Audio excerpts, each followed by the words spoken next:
ঢেকিয়াজুলিৰ সমজিলা আয়ুক্ত প্ৰশাসনৰ উদ্যোগত আৰু লক্ষ্মীনাথ বেজবৰুৱা একাডেমীৰ সহযোগত আজি ঢেকিয়াজুলিৰ শ্বহীদ স্মাৰক উদ্যানৰ প্ৰেক্ষাগৃহত শুভাৰম্ভণি কৰা হ'ল সুধাকণ্ঠ ডক্টৰ ভূপেন হাজৰিকাৰ জন্ম শতবাৰ্ষিকী অনুষ্ঠান।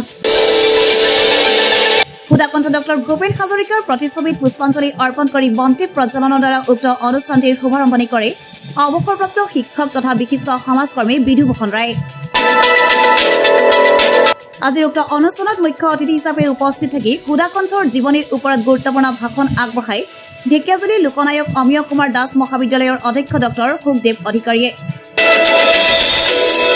আজিৰ অনুষ্ঠানটিত ঢেকিয়াজুলি সমজিলা আয়ুক্ত দ্যুতিভা বৰা, ঢেকিয়াজুলি সমজিলা আৰক্ষী অধীক্ষক ভাৰ্গৱমণি দাস, ঢেকিয়াজুলি ৰাজচক্ৰ বিষয়া নয়নজ্যোতি পাঠক, বিশিষ্ট সমাজকৰ্মী ৰাতুল কুমাৰ নাথ, ঢেকিয়াজুলি পৌৰসভাৰ পৌৰনেত্ৰী সুস্মিতা দাস, উপ পৌৰনেত্ৰী তুলিকা শইকীয়াৰ লগতে বহুতো বিশিষ্ট লোক।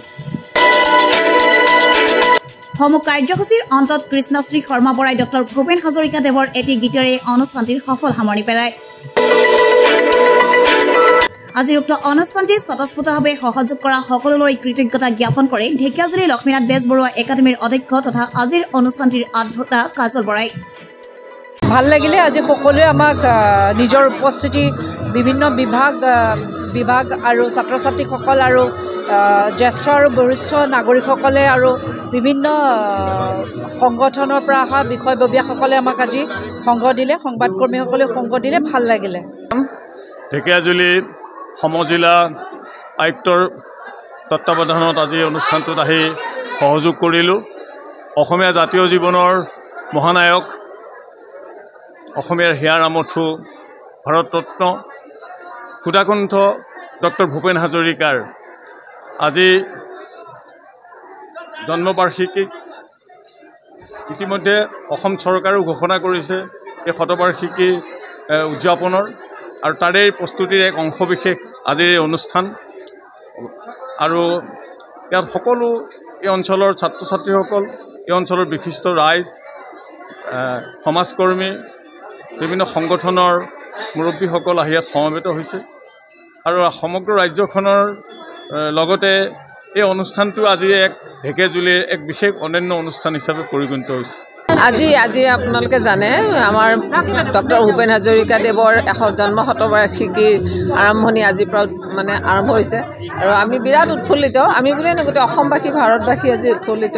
বছৰজোৰা প্ৰগ্ৰেমৰ এটা আৰম্ভণি আজিৰ পৰা হৈছে, আমি বিৰাট ভাল লাগিছে। আৰু আজিৰ প্ৰগ্ৰেমটো বিশেষকৈ মই ধন্যবাদ জনাম সমজিলা আয়ুক্ত বাইদেউ আৰু লক্ষ্মীনাথ বেজবৰুৱা মহাবিদ্যালয়। বিৰাট সুন্দৰভাৱে প্ৰগ্ৰেমটো আৰম্ভণি কৰিছে। আৰম্ভণি ভাল, যেতিয়া শেষো ভাল হ'ব আমাৰ আশা আছে। ধন্যবাদ। সুধাকণ্ঠ ডক্টৰ ভূপেন হাজৰিকা আমাৰ সকলোৱে পৰিচিত, সকলোৰে আদৰৰ এক ব্যক্তিত্ব, যিজনে আচলতে আমাৰ অসমীয়া জাতিটোক ধৰি ৰাখিব চেষ্টা কৰিছিল, একগোট কৰিব চেষ্টা কৰিছিল। তেওঁ সোঁৱৰাই আছিল এই আমাৰ মাজত থকা ভিন্নতাক তেওঁ মোহাৰি দিছিল। তাৰমানে আমাৰ মাজত যে ভিন্নতা নাই অসমৰ জাতি জনগোষ্ঠীৰ মাজত, সেইটো তেওঁ সোঁৱৰাব বহুত চেষ্টা কৰিছিল। তেওঁ গীতবোৰে কথা কৈছিল। তেওঁৰ আছিল এজন ভৱিষ্যত দ্ৰষ্টা। আজি তেখেতৰ জিলা আয়ুক্ত প্ৰশাসনৰ উদ্যোগত আয়োজিত আজি জন্ম শতবৰ্ষৰ শুভাৰম্ভণি অনুষ্ঠানত আমাৰ লক্ষ্মীনাথ বেজবৰুৱা একাডেমীয়ে সহযোগত অনুষ্ঠিত কৰিব পাৰি আমি নথৈ আনন্দিত হৈছোঁ। আজি আমাৰ ছাত্ৰ ছাত্ৰীসকলে মানুহে মানুহৰ বাবে গীতটি পৰিৱেশন কৰিলে সমবেতভাৱে ঢেকিয়াজুলিবাসী ৰাইজৰ সহযোগত আমি গৌৰৱান্বিত। আৰু আগন্তুক দিনবোৰতো আমি এই জন্ম শতবৰ্ষৰ অনুষ্ঠানসমূহ পাতাত সহযোগ আগবঢ়াবলৈ সাজু হৈ থাকিম। ধন্যবাদ।